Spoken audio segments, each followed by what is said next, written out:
Abra sua Bíblia comigo lá em Atos, capítulo 5. Vamos seguir a nossa exposição, agora a partir do versículo 17.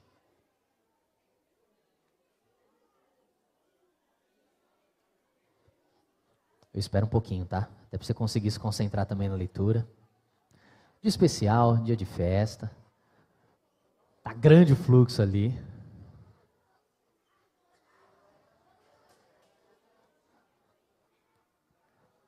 Atos, capítulo 5.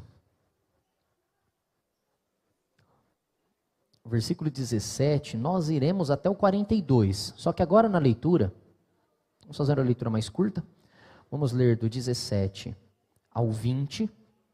E conforme eu vou expondo depois o texto, a gente vai avançando na leitura bíblica. Então, Atos 5, agora do 17 ao 20. Levantando-se, porém, o sumo sacerdote e todos os que estavam com ele, isto é, a seita dos saduceus, tomaram-se de inveja, prenderam os apóstolos e os recolheram à prisão pública. Mas de noite, um anjo do Senhor abriu as portas do cárcere e, conduzindo-os para fora, lhes disse: Ide, e apresentando-vos no templo, dizei ao povo todas as palavras desta vida. Vamos orar?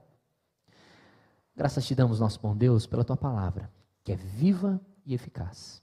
E te rogamos que por meio dela o Senhor nos fortaleça, nos sustente, nos alimente com as suas palavras de vida. No nome de Jesus. Amém. Muitos são, por vezes, os planos que nós entendemos ser de Deus para a nossa vida. Deus nos criou com um propósito. O propósito de glorificá-lo e ter prazer em sua presença. E isso é um plano geral, e cada um tem um plano específico, e por vezes Deus tem um plano em nossa vida, algo objetivo e específico para nós, e que por vezes nós fugimos, dependendo da circunstância, dependendo de alguma situação, nós fugimos às vezes do querer de Deus para nós. Houve uma missionária inglesa, Lilia Strotter, ela era uma artista de primeira, uma mulher que fazia gravuras excelentes e maravilhosas. Os ingleses falavam que ela era a artista viva, não só viva, a melhor artista da Inglaterra, mas ainda viva. Ou seja, independente daqueles que já passaram, ela era a referência, mesmo naquele momento. Uma jovem, ali por fim dos anos 1800, e ali ela testemunhava do seu amor e da graça de Cristo Jesus sobre a sua vida. E ela teve um momento que ela começou a parar um pouco de pintar. Por que ela começou a parar de pintar? Porque estava atrapalhando um pouco a missão que ela fazia junto com as irmãs de Londres. Se juntavam em Londres e as irmãs começavam a fazer uma assistência pública às mulheres em situação de vulnerabilidade. E ao alcançar essas pessoas, ela falou, viu, eu não posso pintar muito porque eu tenho que atender o órfão e a viúva, eu tenho que prestar assistência àqueles que precisam. Então ela começou a deixar esse talento de lado para começar a servir a Deus com tudo que ela era e com tudo que ela tinha. Mas ela não se aquietou. Em 1879, ela vai conversar com a missão, porque ela sente um chamado missionário para ir para o norte da África. E ela vai na agência missionária e fala, eu vou para o norte da África, vamos fazer uns exames físicos. Nos exames físicos falou, mulher, você não vai. Por quê? Porque seu coração não aguenta. Eu sou ansiosa? Não, seu coração não aguenta mesmo, você vai infartar. Seu coração é ruim, tem má formação, você não consegue. O seu coração não tem capacidade. E lá não tem médico para te atender, lá não tem hospital para te atender, lá você não vai ter qualidade de vida, não tem socorro. Se você sair daqui de Londres para ir para a Argélia, você morre. Você vai ter meses de vida lá. Você não vai suportar, você não vai conseguir. A missão não a enviou. Então ela juntou recursos e em 1888 ela e mais duas amigas vão por conta própria. Tiram do bolso e vão para a missão na Argélia. Corajosa, né? E aí, pregou o evangelho? Pregou. Ela começou a aculturação missionária, que é quando você começa a entender a cultura e fazer as pontes com Cristo. A Argélia, hoje ainda é, mas na época era muito mais um país muçulmano, fechadíssimo para o evangelho. Ali ela pregava e anunciava as virtudes de Cristo. falava acerca da salvação que só há na pessoa e obra de Jesus Cristo, falava dessas coisas maravilhosas, e ela fazia essa aculturação, pegava a cultura e fazia sempre as pontes, os vínculos necessários para fazer, ela e suas duas amigas, só que sofrendo bastante. Sofrendo com os recursos, sofrendo com a sua saúde, mas independentemente de uma agência missionária não querendo a levar para o campo, ela sabia qual era o propósito dela. Ela ouviu o chamado de Deus e atendeu. Ela ouviu a voz de Deus, e independentemente de saúde, independentemente de recursos, independentemente de agências missionárias, ela foi. O que te impede de cumprir o plano de Deus na sua vida? O que te impede de viver o querer de Deus para você? Por que Ele te chamou, ou Ele te chamou para algo específico, e o que te impede de vivê-lo? Muitos ficam um pouco afastados da igreja por decepções com pessoas. São as pessoas que te impedem de viver o querer de Deus para a sua vida? Ah não, na verdade foi falta de reconhecimento. Você está então querendo ser visto pelos homens para então servir a Deus? Não, você me entendeu errado. O que te impede de viver o propósito de Deus para a sua vida? O que te impede de tomar as rédeas, rumar para o norte da Argélia, norte da África, como fez essa moça? O que te impede de viver o plano de Deus na sua vida? É medo? Vergonha? Dor? Frustração que você já vivenciou, já presenciou? O que te impede de viver o plano perfeito de Deus para você? Por vezes nós tememos.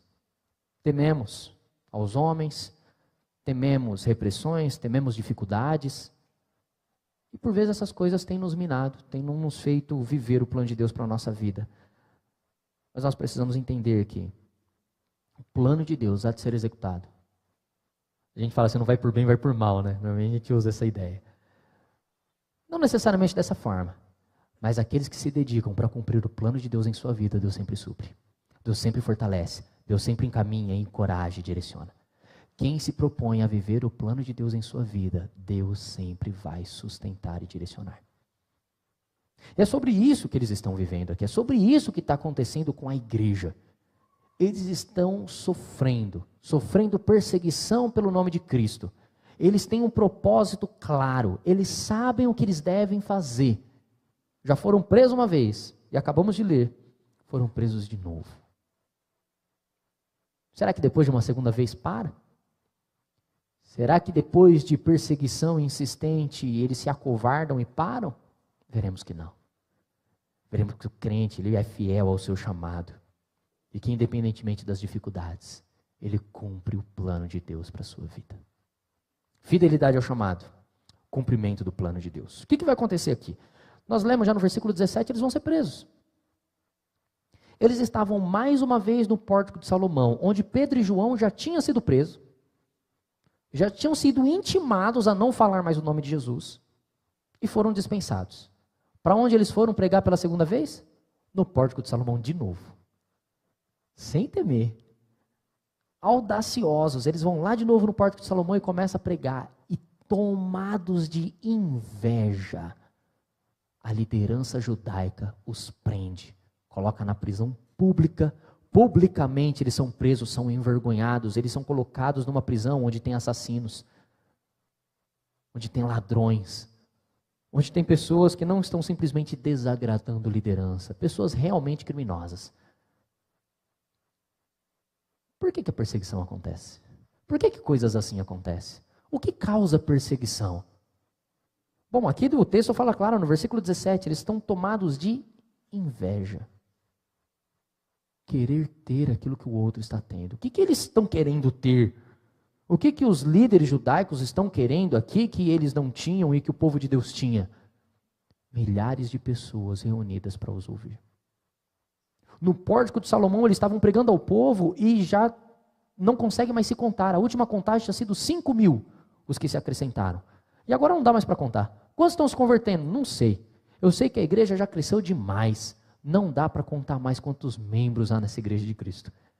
Mais e mais Deus está acrescentando. Já perdemos a conta. Então essas milhares de pessoas se reunindo, eles pregando. O anúncio é: Jesus Cristo, a quem vocês crucificaram, Deus ressuscitou dentre os mortos. Deu nome que está acima de todo nome. Ele é glorioso, Ele é maravilhoso, Ele pode te dar vida. Arrependam-se, creiam em Cristo e sejam salvos. Eles pregavam isso. Essa era a pregação constante. E eles então são tomados de inveja. Talvez ali na reunião então, da liderança judaica, nas orações iniciais, uns gatos pingados só aparecia. Mas para ouvir os apóstolos, lotado, o pórtico de Salomão cheio, o átrio dos gentios abarrotado de pessoas. Inveja. Queriam ter muitas pessoas ouvindo eles. Queriam ter várias pessoas ali dispostas a ouvi-los e segui-los.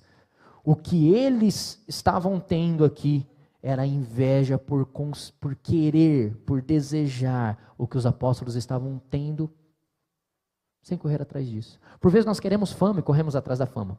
Por vezes nós queremos dinheiro e corremos atrás de dinheiro o tempo todo. O que os apóstolos queriam era anunciar a Cristo. Pessoas o seguirem, estarem juntos, celebrarem com eles, isso é consequência. Eles queriam adorar e glorificar a Deus. O que Deus proporciona é consequência. Primeira coisa então é inveja. Querer ter o que o outro tem ou não valorizar aquilo que ele tem.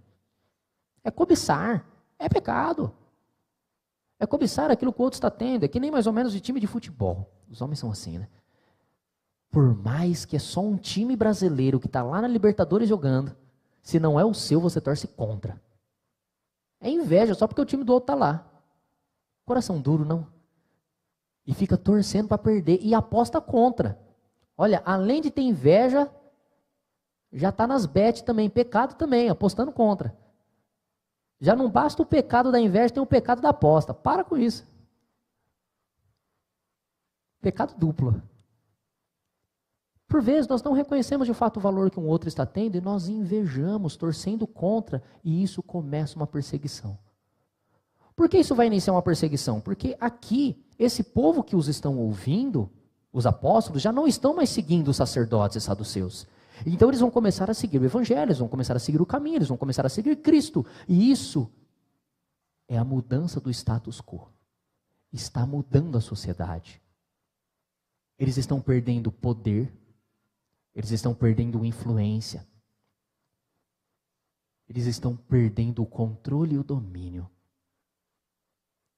Quando um comerciante tem ali inúmeros clientes e chega um concorrente, por muitas vezes, ao invés de falar, que bom, agora a gente vai ter uma briga boa para atender melhor o cliente. Que nada. Já chega falando, viu, aquele cara tá cheio de maracutaia. É tudo errado as coisas dele, não compra aquele não. Calúnia? Só para você não perder os seus clientes? Sim, vale de tudo para lucrar. Não, não vale de tudo para lucrar. Vale de mentira? Vale de inveja? Vale de perseguição? Não, não vale. Diminuir o outro para que você continue ganhando? Isso não está certo. Mas de fato é isso que causa perseguição. O egoísmo de querer alcançar mais, de ter mais. Manter então o poder, manter o status. Perseguição comercial, vai ter então boicote de marcas, manter o domínio sobre os clientes. Tem perseguição social, fazendo fofoca uns dos outros, para que os demais se afastem de você e continuem sendo o centro das atenções. Tudo se resume em poder. Não perder o poder de controlar, o poder de ter sobre as suas mãos. Nós queremos poder.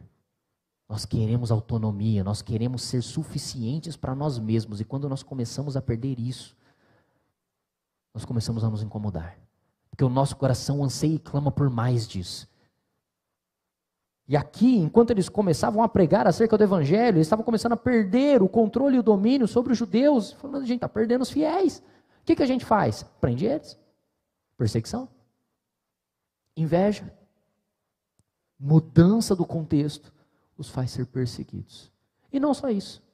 Não é só uma questão humana. Há uma questão espiritual envolvida. Porque aqui a gente está falando do evangelho. Não é simplesmente questão de marca, não é só preferência de time de futebol.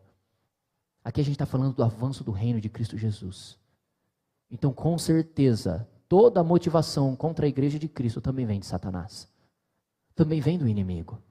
O inimigo também se levanta contra o avanço da igreja. O acusador dos nossos irmãos, ele incita ao ódio, à perseguição, ele é oposto à glória de Deus.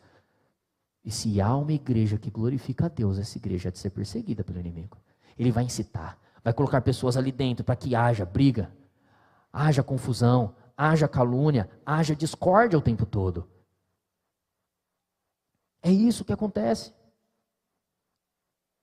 A melhor forma de tirar as pessoas do poder é reconhecer quem tem todo o poder. Quando nós reconhecemos que é Cristo Jesus que domina sobre tudo e sobre todos, Ele é o Rei dos reis e Senhor dos senhores, Ele está sentado no seu mais alto e sublime trono, vai ser mais fácil da gente não querer perseguir a ninguém. Reconhecer o valor de Cristo e reconhecer o valor que Ele dá às coisas. Se há algum valor em nós, é porque Ele nos dotou desse valor, Ele nos deu esse dom. Todo dom perfeito, toda dádiva perfeita, provém do alto. É Ele quem nos dá, e é assim que nós vivemos. Então essa perseguição, ela inicia dessa forma. Cadeias e tribulações, açoites e prisões, torturas e martírios não conseguem fazer recuar aqueles que estão cheios do Espírito Santo. Então a igreja vai continuar avançando. Olha só, a partir aqui do versículo 19, então. Mas de noite, um anjo do Senhor abriu as portas do cárcere, conduziu-os para fora e lhes disse: Ide, e apresentando-vos no templo, dizei ao povo todas as palavras desta vida. Milagrosamente eles são libertos. E o chamado é repetido: vão e preguem. Eles foram chamados para isso, eles foram separados para isso, eles foram intimados a pregar o Evangelho de Cristo Jesus. Ele já tem essa missão. Ide e pregai as palavras desta vida. Não parem, não são prisões que vão fazer com que você desista do propósito de Deus para a sua vida. Não são dificuldades que vão fazer com que você desista do propósito de Deus para a sua vida. Não são pessoas dizendo contra você que vai fazer com que você desista do propósito de Deus para a sua vida. Não são sistemas e grupinhos que vão fazer com que você desista do propósito de Deus para a sua vida. Se Deus te chamou para um propósito, não fuja disso. O anjo os libertou e falou: pode continuar. Não parem. Deus os chamou para pregar, vão e preguem. Não para, nem prisão vão parar, nem prisão vai deter. Avancem com o reino. Sejam fiéis, fiéis ao chamado de vocês, e não permita que perseguições o impeçam de fazer aquilo que Deus quer que você faça. Então, eles vão. Só para terminar aqui, então, palavras desta vida. É interessante esse termo. Porque desta vida, e o vida está com V maiúsculo até. As palavras de Cristo. Ele, o autor da vida. Ele que é o caminho, a verdade e a vida. Ele que tem as palavras de vida eterna, conforme diz Pedro. Este que também falar sobre ele é falar sobre preservar a palavra da vida, conforme diz Paulo em Filipenses capítulo 2. Então falar sobre Cristo é falar da verdadeira vida, a vida eterna, a vida abundante, os rios de água viva que brotam dele. Falar de Cristo é falar de vida. Falar de Cristo não é falar de morte, não é só falar de cruz, é falar de ressurreição, é falar de eternidade, é falar de plenitude, é falar de graça. Continue a falar das palavras desta vida. Fale de Cristo, pregue de Cristo, testemunhe de Cristo, viva sobre Cristo. Falem sobre isso. Agora sim, versículo 21. Tendo ouvido isto, logo ao romper do dia, entraram no templo e ensinavam. Não esperaram. Foram libertos à noite. O sol estava começando a brotar, eles já estavam lá, esperando. E eu imagino o povo chegando, e chegando ela fala: oxe, vocês não foram presos? Vocês não estavam na cadeia agora há pouco? Nós vimos que vocês foram presos, o que vocês estão fazendo aqui? Paz, não importa. Importa que vocês são os miseráveis que crucificaram a Jesus, mas Deus o ressuscitou dentre os mortos. Creiam nele e sejam salvos. Creiam em Cristo e sejam salvos. E outras pessoas chegando: vocês não estavam presos? Não. Creiam em Cristo. Deus o ressuscitou dentre os mortos. Ele é vida e vida em abundância. Creiam em Cristo. Eles já estavam pregando logo cedo. O povo chegava para as orações matinais, os encontravam e logo, desde o romper da manhã, já estavam no templo pregando. Ai, vamos dar um tempo para esfriar as coisas. Vamos deixar com que os líderes religiosos esqueçam que a gente está aqui. Depois a gente volta a pregar. Vamos pregar em outro lugar, porque aqui já prenderam a gente 2 vezes. Não, Deus te chamou para pregar aqui. Então é aqui que você vai pregar. Como Lilia Strotter, aquela missionária. Deus a chamou para Argélia. Ela não queria se contentar com Londres. Talvez muitos de nós preferíamos Londres. Argélia é um pouquinho complicado, né? Norte da África, meio difícil, meio complicada a situação. Não, Deus já chamou para lá e é lá que ela iria. Quer seja com a missão, quer seja do bolso próprio, dos recursos próprios, indo por conta própria. Deus a chamou para um propósito. Ela não desistiu, assim nós. Ah, mas vamos deixar a poeira baixar. Por quê? Está temendo a homens? O anjo os libertou e disse: vão e preguem. Não parem. Eles obedeceram. Fiéis ao chamado. Fiéis ao propósito de Deus na vida deles. Alguma coisa que te impede de pregar? Alguma coisa que te faz temer o propósito de Deus na sua vida? Sigamos. Ainda no versículo 21. Chegando, porém, o sumo sacerdote e os que com ele estavam, convocaram o sinédrio e todo o senado dos filhos de Israel e mandaram buscá-los no cárcere. Essa região do sinédrio ficava oposta ao pórtico de Salomão no templo. Então, conforme o sumo sacerdote entrava por aqui, eles já estavam do outro lado pregando. Não viram. Então, eles já estavam pregando desde cedo aqui, lá na ponta. Já estavam pregando, falando sobre Jesus, falando sobre o sumo sacerdote, os demais líderes terem crucificado a Cristo Jesus. Então eles se reúnem aqui, chama todo o concílio, todas as pessoas, monta toda aquela comissão, todos os líderes de Israel, todos os príncipes de Israel, falando: ó, a gente já tentou intimar Pedro e João, não deu certo, vamos agora matar esses caras. Vamos pegar eles agora, vamos colocar todos aqui diante de nós, eles vão ver só. Estão perdidos na nossa mão. Versículo 22. Mas os guardas, indo, não os acharam no cárcere. E tendo voltado, relataram dizendo: achamos o cárcere fechado, com toda a segurança e as sentinelas nos seus postos junto às portas.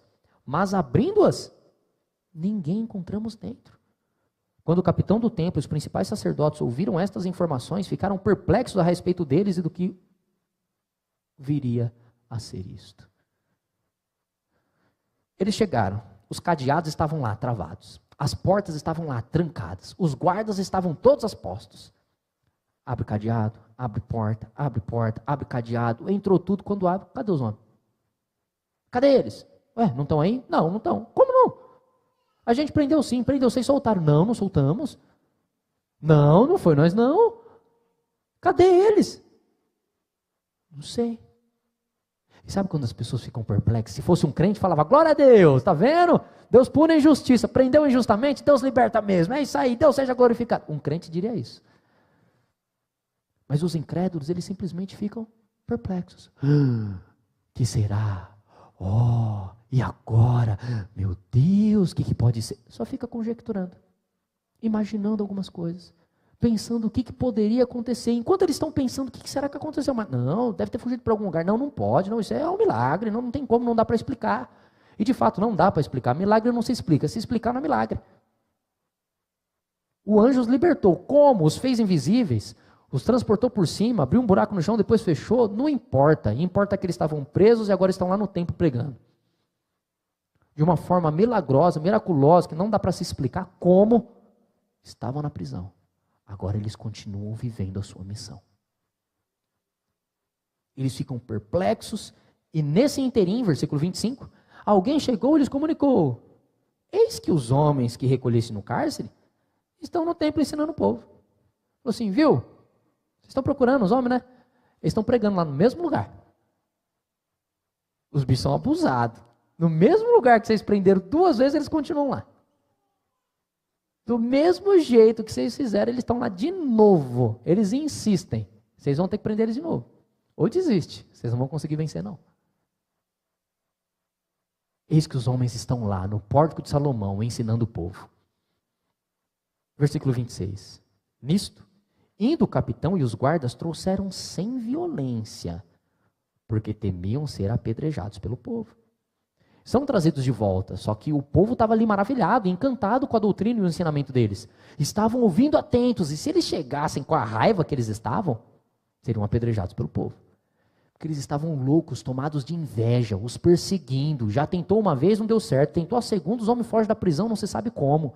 Eles deviam estar mordidos de raiva. Mas não dá para mostrar raiva para o povo.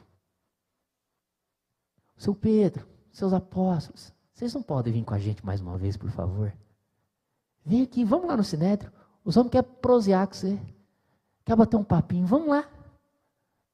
Passar um cafezinho quentinho para vocês. Sem violência, vamos com calma, vamos lá. Eles vão. Tranquilamente foram conduzidos, é claro. Foram conduzidos, não tinha como fugir disso.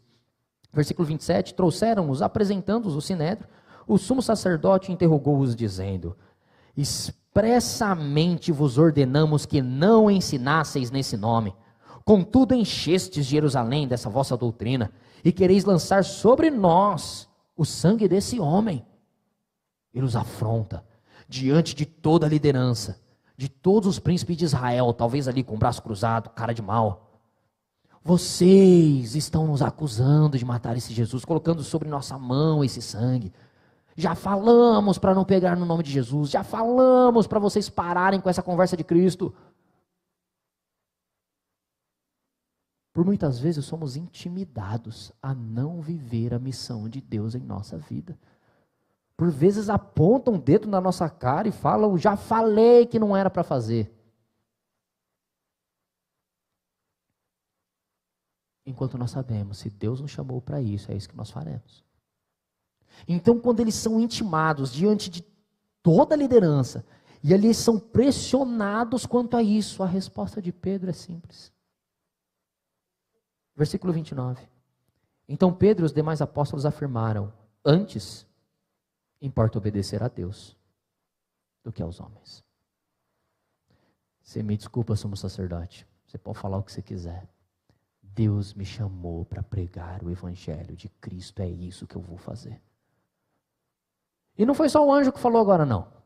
Jesus já tinha dito para nós lá atrás, assim quando a gente viu ele ressurreto. Ide por todo mundo e fazei discípulos de todas as nações, batizando-os em nome do Pai, do Filho e do Espírito Santo, ensinando-os a guardar todas as coisas que eu vos tenho ordenado. Não só isso, Atos capítulo 1, versículo 8 diz, e sereis minhas testemunhas, tanto em Jerusalém, Judeia, Samaria, até os confins da terra. Eles já tinham recebido essa ordem mais de uma vez. Falem de mim.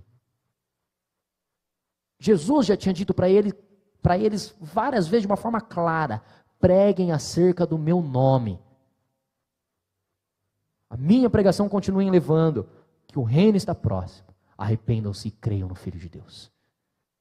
É isso que vocês vão anunciar, é isso que vocês vão pregar. Eles têm plena convicção da missão deles. Eles têm plena convicção do propósito de Deus na vida deles. Eles não querem fugir disso.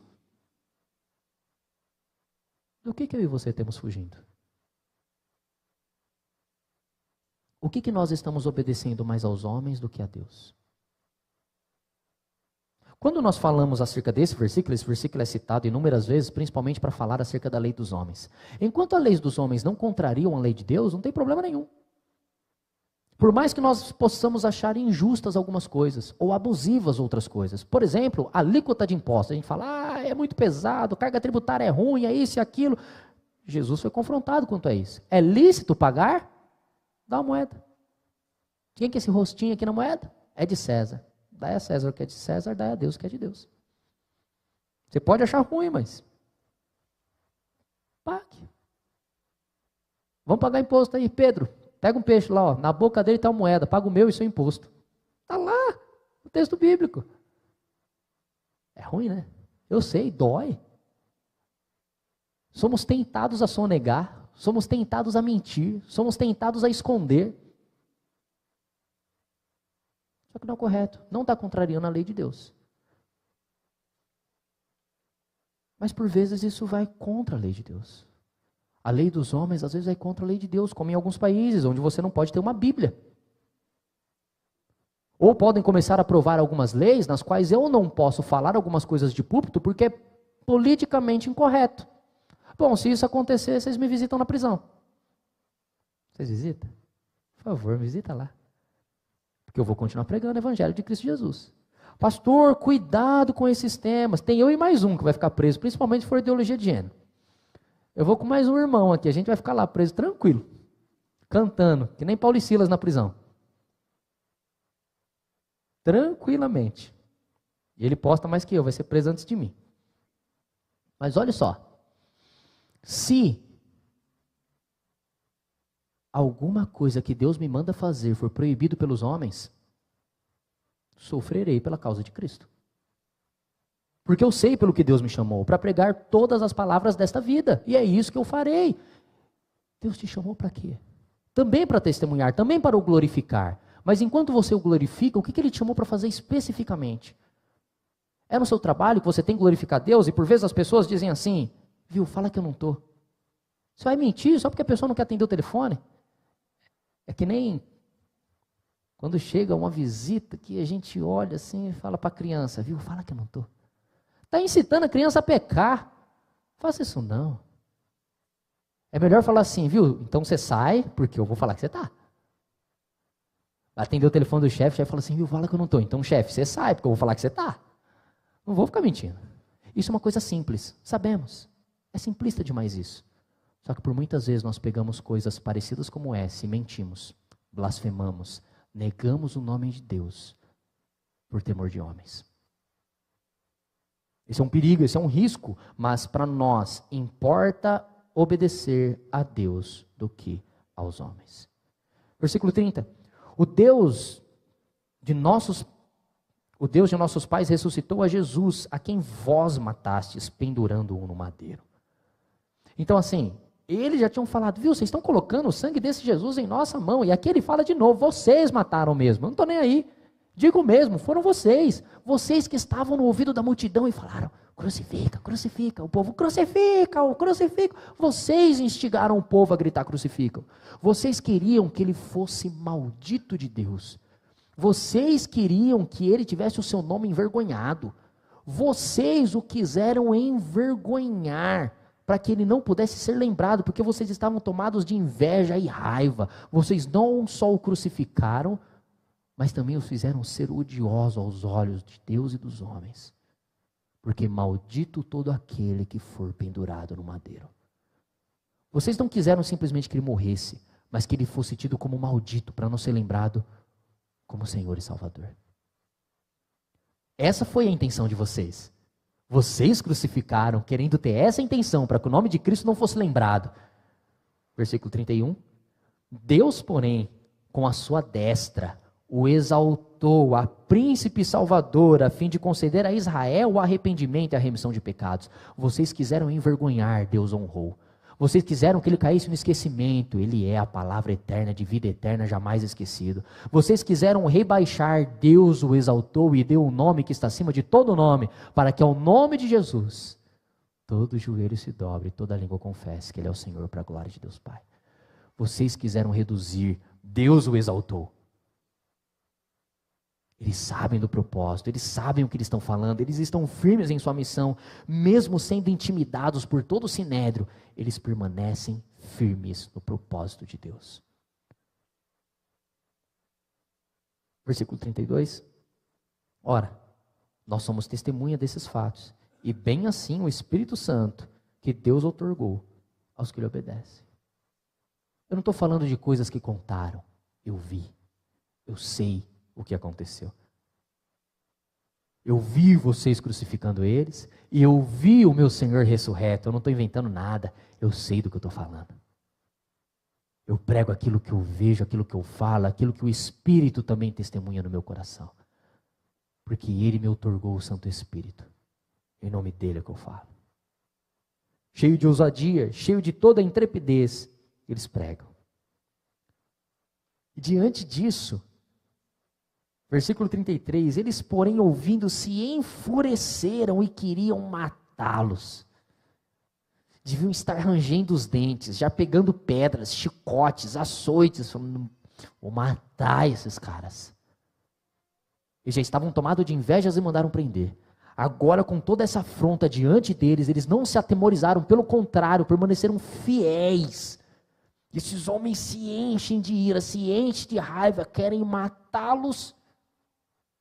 Mas até nisso Deus manda um mediador, mesmo em meio à roda dos escarnecedores. Versículo 34. Mas levantando-se do sinédrio um fariseu chamado Gamaliel, sim, o mestre do apóstolo Paulo, mestre da lei, acatado por todo o povo, mandou retirar os homens por um pouco. E lhes disse: israelitas, atentai bem no que ides fazer a estes homens. Olha só. Ele fala assim: vamos fazer uma reunião privativa, todos que não são membros do sínodo saiam, não são membros do sinédrio, não é membro do sinédrio, por favor se retirem. Então se retiraram e falou: irmãos, cuidado. Cuidado com o que vocês estão querendo fazer aqui. Mesmo em meio aos insensatos, há uma voz de sabedoria que Deus coloca ali no meio.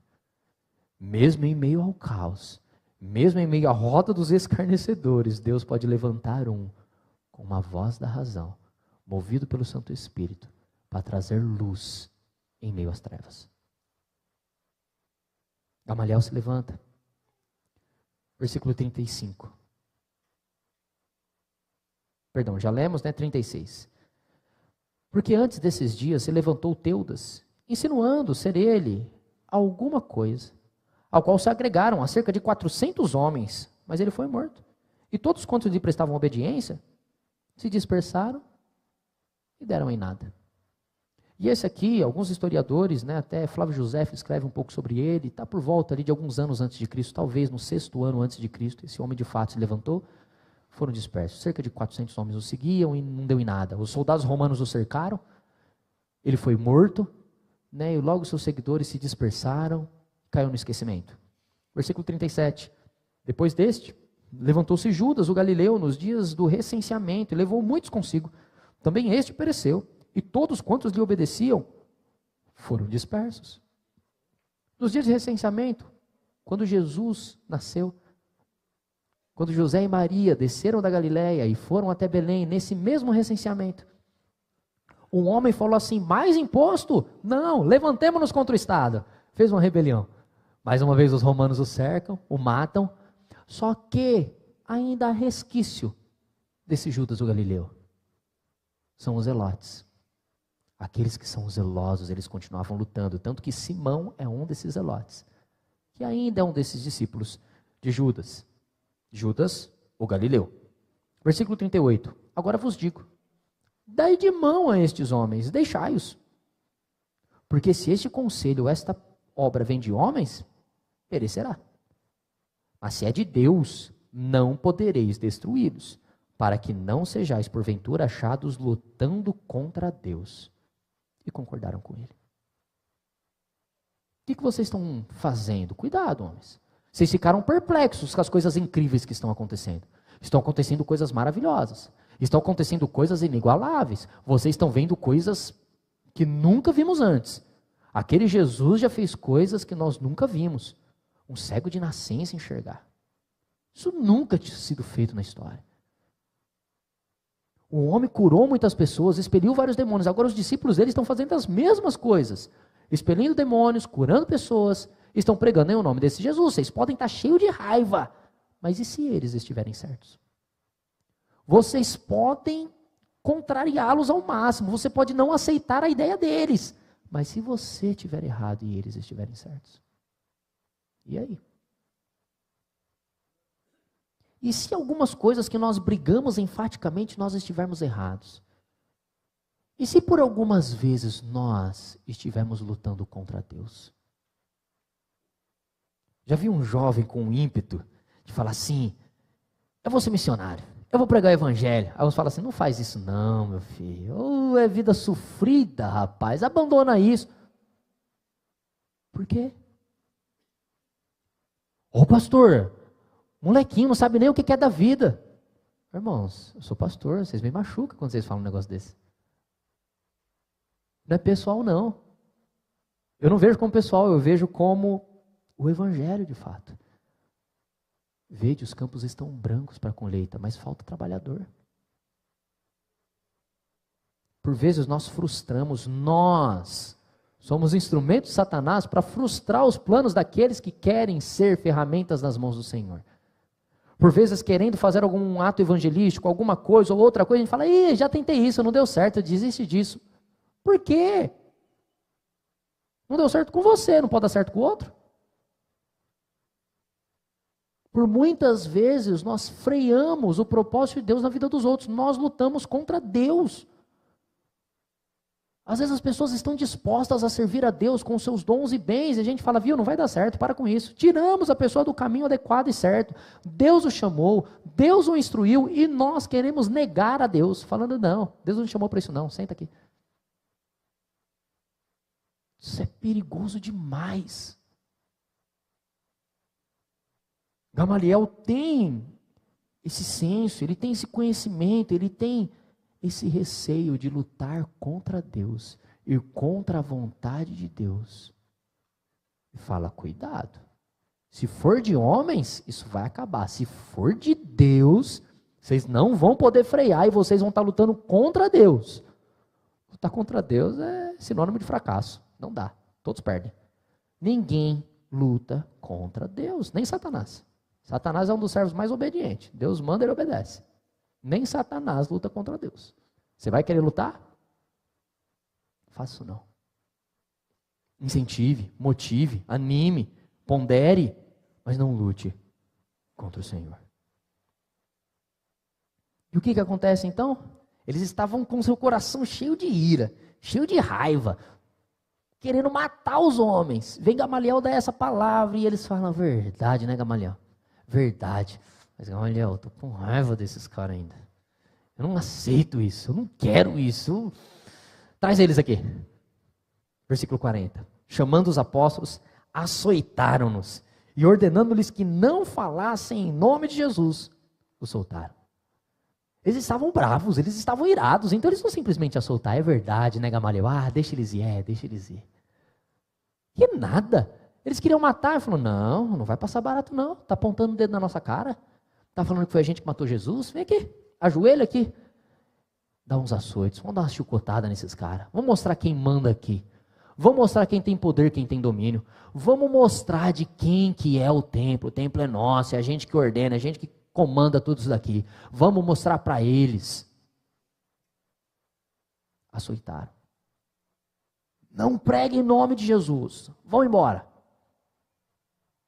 Depois de açoites, depois de ordem expressa, qual que é a resposta dos apóstolos? É incrível. Uma resposta maravilhosa, versículo 41. E eles se retiraram do sinédrio, regozijando-se por terem sido considerados dignos de sofrer afrontas por esse nome. Nós sofremos pelo nome de Cristo, estamos no caminho certo. Eles são anticristos, trabalhando contra Cristo.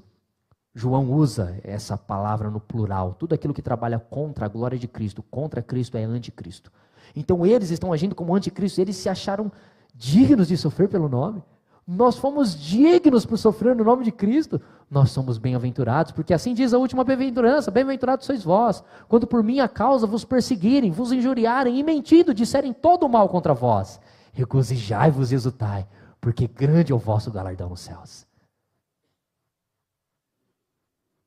Sejam fiéis ao chamado de Deus em sua vida. Grande será o galardão no céu, mesmo em meio ao sofrimento. Deus te chamou para um propósito, cumpra ele, não desista. E eles saíram regozijados. O que eles fizeram? Vamos esperar baixar a poeira? Não. Versículo 42. Todos os dias, no templo e de casa em casa, não cessavam de ensinar e de pregar Jesus, o Cristo. Todos os dias. Já foram presos 2 vezes. Já estava conhecido dos guardas. Já cumprimentava os homens na entrada da prisão. Já estava ali amigo já dos homens. Cessaram? Pararam? Se atemorizaram? Não. Continuaram a pregação fiel. Todos os dias. No templo onde foram presos. E de casa em casa.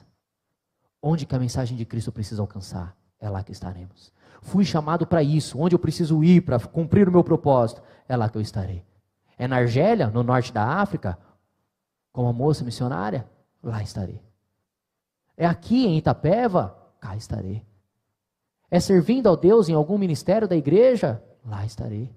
É sendo missionário transcultural, como nossos irmãos foram lá para Iguape servir, lá estarão. Para onde Deus me chamou, mesmo em meu sofrimento, lá estarei para cumprir o propósito dele na minha vida. Irmãos, você sabe o que é tudo isso que eles estão passando? Isso aqui é resposta de oração. Tem que tomar cuidado com o que ora. Tem que tomar muito cuidado com o que ora, porque isso aqui é resposta de oração. Olha o que está escrito lá no capítulo 4, versículos 29 e 30. Atos, capítulo 4, versículos 29 e 30. No meio da oração, eles disseram assim: Agora, Senhor, olha para as suas ameaças e concede aos teus servos que anunciem com toda a intrepidez a tua palavra, enquanto estendes as mãos para fazer curas, sinais e prodígios por intermédio do nome do teu santo servo, Jesus. Senhor, nos encoraja a continuar pregando. Ah, você quer ter coragem para continuar pregando? Vamos ver se vocês estão corajosos mesmo. Mais perseguição. E eles se mantiveram firmes.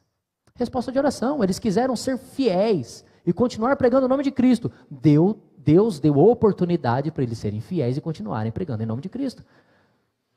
Você pede para sua família ser unida. O que Deus vai te dar? Uma união maravilhosa, mística, que do nada vai brotar? Não, momentos para vocês serem unidos. Você pede para Deus resposta de oração, para que você faça ou não aquilo, e Deus te mostra inúmeras coisas, só que você fica temeroso quanto aos sofrimentos que pode vir quanto a isso. Se você orou, creia, Deus vai te fazer passar. Deus me dê mais sabedoria, Ele vai te dar momentos para que você seja sábio, para que você busque o discernimento que vem do alto. Deus me dê coragem, Ele vai te fazer passar por uma dificuldade tão grande, se você não tiver coragem, você não sai dela. O que você tem orado? Deus tem dado resposta de oração. Pastor, melhor não orar. Não fala isso, irmãos. Não fale isso não, ore, peça para Deus ousadia e intrepidez. Peça para que Ele te dê coragem para passar por todas essas coisas. Peça para que Ele te dê a porção do Espírito dEle. Porque cheio do Santo Espírito de Deus, passaremos por todas essas coisas. Isso não vem deles. Isso vem de Deus. Eles pediram e assim receberam. Eles sabiam qual era a missão, oraram pedindo a Deus ousadia para cumprir ela. Precisamos de ousadia hoje?